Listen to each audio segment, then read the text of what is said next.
kita belajar trigonometri yuk. Pada pembahasan kali ini, saya akan berfokus pada pembahasan sudut-sudut istimewa. Adapun ayat Al-Quran yang berhubungan dengan materi sudut istimewa trigonometri ini ialah Quran Surat Al-Baqarah ayat 149. Bismillahirrahmanirrahim. Wa min haitsu kharajta fawalli wajhaka syatral masjidil haram wa innahu lal haqqu mir rabbik wa mallahu bighafilin amma ta'malun. Artinya, dan dari mana saja kamu keluar, maka palingkanlah wajahmu ke arah Masjidil Haram. Sesungguhnya ketentuan itu benar-benar sesuatu yang hak dari Tuhanmu, dan Allah sekali-sekali tidak lengah dari apa yang kamu kerjakan. Quran Surat Al-Baqarah ayat 149. Apa itu sudut istimewa? Dalam materi rahasia trigonometri, dikenal suatu istilah yang disebut sebagai sudut istimewa. Ini merupakan sudut-sudut khusus yang diperoleh dari keempat kuadran lingkaran dengan rentang 0 derajat sampai 360 derajat.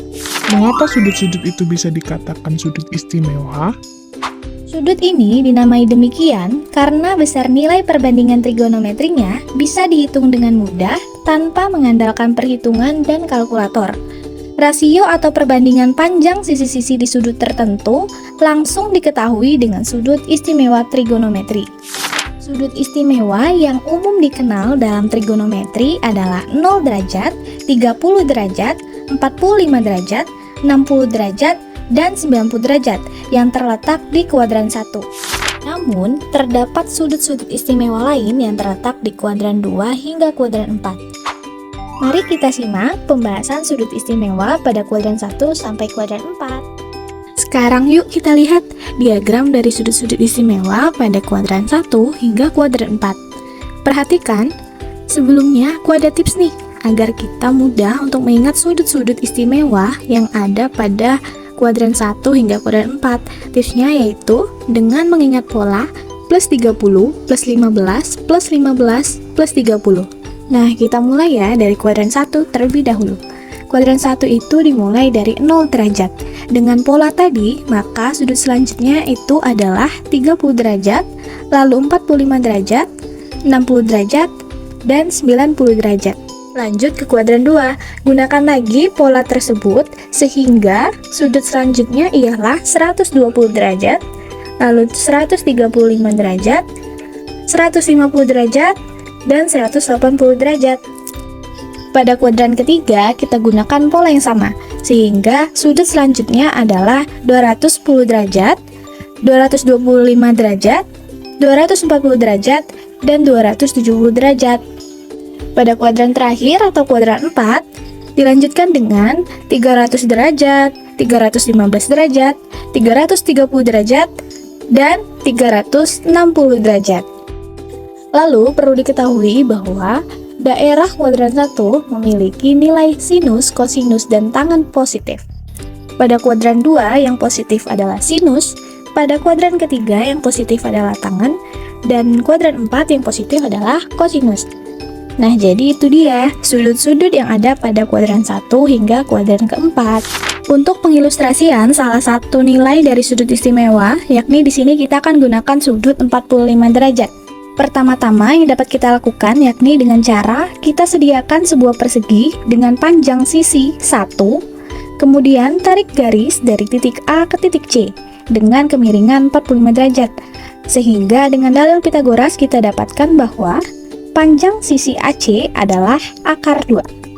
Sebelumnya perlu diketahui nih bahwa rumus perbandingan kosinus, sinus, dan tangan ialah sinus sama dengan depan per miring, kosinus sama dengan samping per miring, dan tangan sama dengan depan per samping. Maka dari itu bisa kita katakan bahwa tangan itu sama dengan sinus per kosinus. Sehingga nilai dari sinus 45 derajat itu adalah setengah akar 2, kosinus 45 derajat adalah setengah akar 2, dan tangan 45 derajat itu adalah 1. Berikut ini saya berikan nilai-nilai sudut istimewa yang lebih lengkap. Kira-kira ada cara mudah untuk mengetahui nilai-nilai sudutnya nggak ya? Tentu ada. kita mempunyai cara jargometri atau jari trigonometri. Nah, dengan jargometri ini kita menggunakan telapak tangan sebelah kiri untuk bagian sin dan telapak tangan sebelah kanan untuk bagian cos. Perhatikan, selalu ingat bahwa ibu jari memiliki nilai 0, jari telunjuk bernilai setengah, jari tengah bernilai setengah akar 2, jari manis bernilai setengah akar 3, dan kelingking bernilai 1. Selanjutnya, perhatikan sudut-sudut yang diberikan di atas masing-masing telapak tangan berikut. Kita dapat menentukan nilai sudut-sudut ini dengan menyejajarkannya pada jari tersebut. Sementara perbedaan warna panah yang ada pada tiap baris sudut-sudut ini adalah penanda untuk kapan nilai dari sudut itu bernilai positif atau negatif.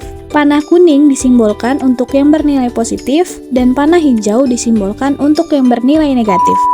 Selanjutnya, mari kita coba. Misal, kita hendak menentukan nilai dari sin 150 derajat. Maka kita lihat sudut 150 derajat pada bagian sin sejajar dengan jari apa? Yap, sejajar dengan jari telunjuk, yang mana nilainya adalah 1/2. Lalu kita lihat panah pada baris sudut 150 derajat itu berwarna apa? Karena ia berwarna kuning, maka bernilai positif. Sehingga kita simpulkan bahwa nilai dari sin 150 derajat itu adalah 1/2. Contoh lainnya, misal kita hendak mencari sin dari 180 derajat. Nah, coba kita lihat sudut 180 derajat itu pada telapak tangan sin sejajar dengan jari apa? Nah, sejajar dengan ibu jari, sehingga nilainya itu adalah 0. Lalu bagaimana dengan cos 180 derajat? Kita beralih ke tangan cos dan perhatikan sudut 180 derajat itu sejajar dengan jari apa di sana? Nah, sejajar dengan jari kelingking, sehingga ia bernilai 1.